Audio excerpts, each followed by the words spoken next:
Hello, my name is Cameron Miller, and this is Trinity Place in Geneva, New York, and a reflection or sermon on the third Sunday of Easter. In that poem that we heard earlier, Marie Howe is talking to her deceased brother, Johnny. It's the voice of ordinary grief that has taken up residence and become, ordinary. When grief starts out, it's anything but ordinary. It's a trauma landing with the force of a horse sitting down on its rider. But eventually, it works its way into the ordinary old grief. We start talking to the dead person we miss as if he or she is standing right next to us. And as if it's not weird that we're talking out loud to someone who has died. We just do it because it has become ordinary for us to do it. Here's Marie Howe again. This is the everyday we spoke of. For weeks now, driving or dropping a bag of groceries in the street, the bag breaking, I've been thinking, this is what the living do. And yesterday, hurrying along those wobbly bricks in the Cambridge sidewalk, spilling my coffee down my wrist and sleeve, I thought it again, and again later when buying a hairbrush. This is it. Parking, slamming the car door shut in the cold, what you called that yearning, what you finally gave up. But there are moments walking when I catch a glimpse of myself in the window glass, say the window of the corner video store, and I'm gripped by a cherishing so deep for my own blowing hair, chapped face, and unbuttoned coat that I'm speechless. I am living. I remember you. And there it is. I am living, and I remember you. As you've heard me say so many times, the Gospel of Mark has no such resurrection stories. It ends with the empty tomb. It ends with grief arriving as a thud. Luke's Gospel, though, the one we heard today, tries to bridge that distance between I am living and I remember you. Luke has stories of Jesus having died on the cross, then doing what the living do, ordinary stuff like eating and drinking. The distance between living and being remembered is halted in Luke, just for a moment, just for a chapter at the end of his story. In fact, in a kind of reversal of that Marie Howe poem, Jesus, the dead man, says He's going to remember us, the living. Now, there's no making any sense of that, any more than we can make sense out of our own talking to the dead. It's something we do, but not something we can explain, and not something we even really want to explain or should explain. Do you know when grief goes from being a trauma to becoming ordinary? It's probably not an exact moment, but sometimes it feels like it because it's often a single moment that we suddenly become aware that some kind of shift has taken place inside. It happens when our hearts find their place in gratitude. It's when the gratitude becomes big enough and deep enough and solid enough to just plain hold the grief rather than the other way around. When it's grief holding everything else, including our sense of gratitude, then it isn't ordinary yet. It's still the dragon guarding the entrance to our heart and mind and letting nothing pass without first being singed or outright scorched.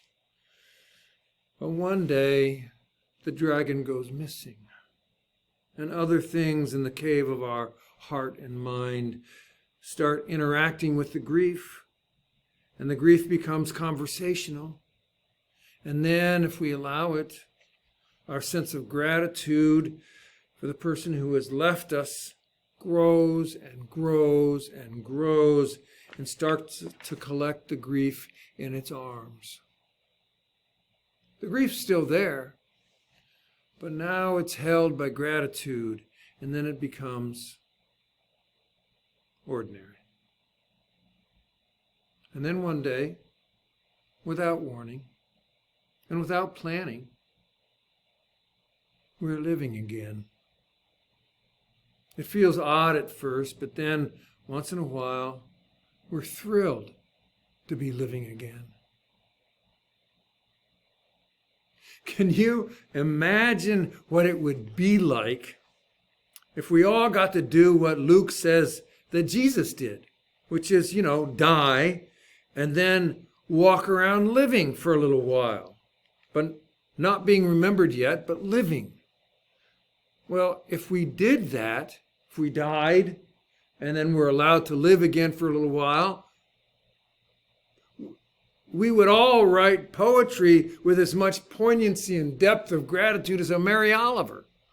We would walk around savoring every small thing we had rarely noticed while alive, and we would just touch it or kiss it or hold it.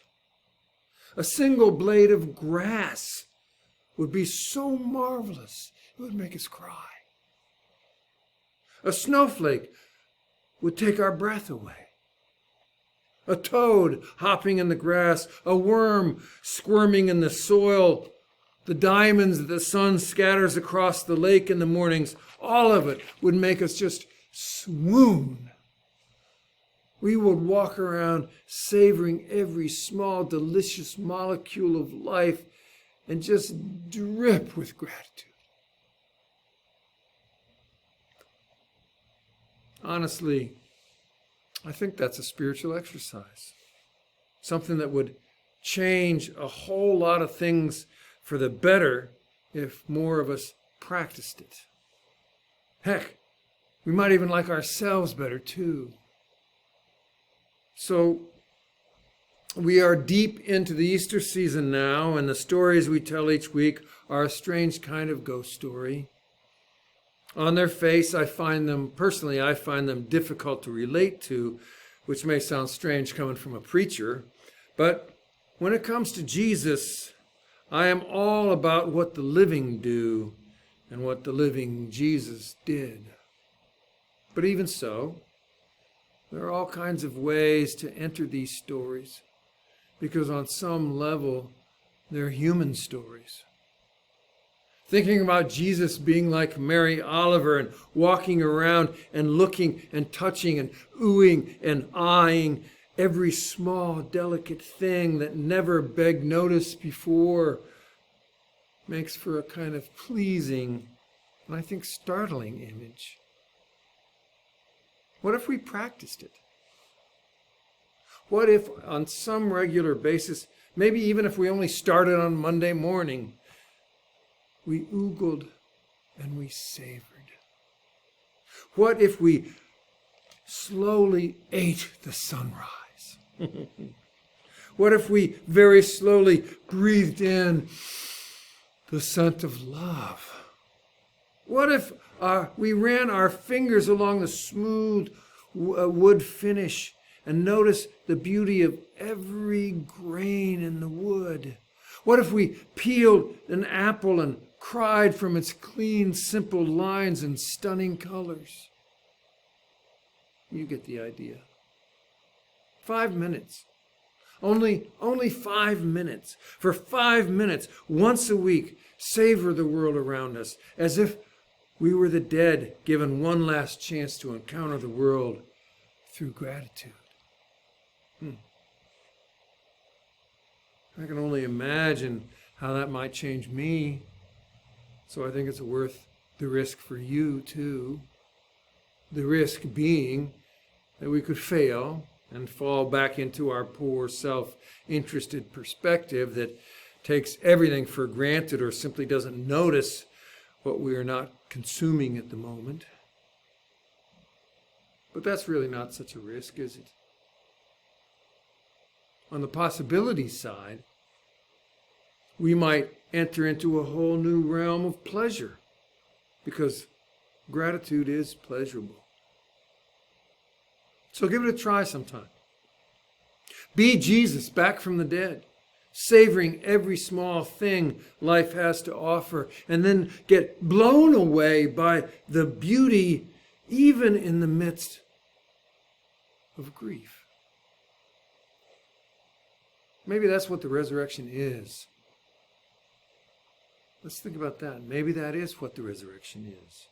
To come to life in the midst of life and fall head over heels in gratitude.